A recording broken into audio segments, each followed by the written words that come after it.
వాసుకి పేరు చెప్తే హడిలిపోతారు. అంత పెద్ద సర్పాన్ని తీసి మెడలో హేళగా ఆభరణంగా వేసుకున్నాడు. ఆదిశేషుడు 1000 పడగలతో భూమిని మోస్తాడు. అటువంటి ఆదిశేషుడు ఎగిరి కాలిని పట్టుకుంటే పాదానికి అంజల అలంకారం చేసుకున్నాడు. ఆయన చెయ్యలేనిది ఏముంది లోకంలో?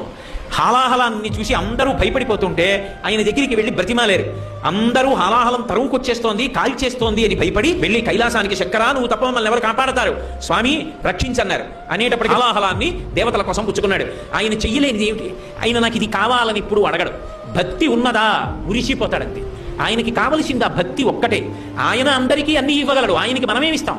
ఆయన సృష్టిలో వచ్చిన వాళ్ళం మనం. నా గుండెకాయ నేను పెట్టుకున్నానా, నా కాలేయం నేను పెట్టుకున్నానా, నా ఊపిరితిత్తులు నేను కొని తెచ్చుకున్నానా, నాలో ఉన్న ఎముకలు నేను పెట్టుకున్నానా? ఇందులో చర్మము, రక్తము, మాంసము, కొవ్వు, అస్థి, శుక్ల, మేధ అనబడేటటువంటి 7 పదార్థాలు ఉన్నాయి. ఈ 7 పదార్థాలు నేను సృష్టించానా? ఈ కళ్ళకి వెలుగు నేను పెట్టుకున్నానా? ఈ ముక్కుతో గాలి తీసే శక్తి నాకుందా? అందరూ ఊపిరి తీయగలిగిన వాళ్ళైతే ఊపిరి ఆగిపోయి ఎందుకు చచ్చిపోతున్నారు?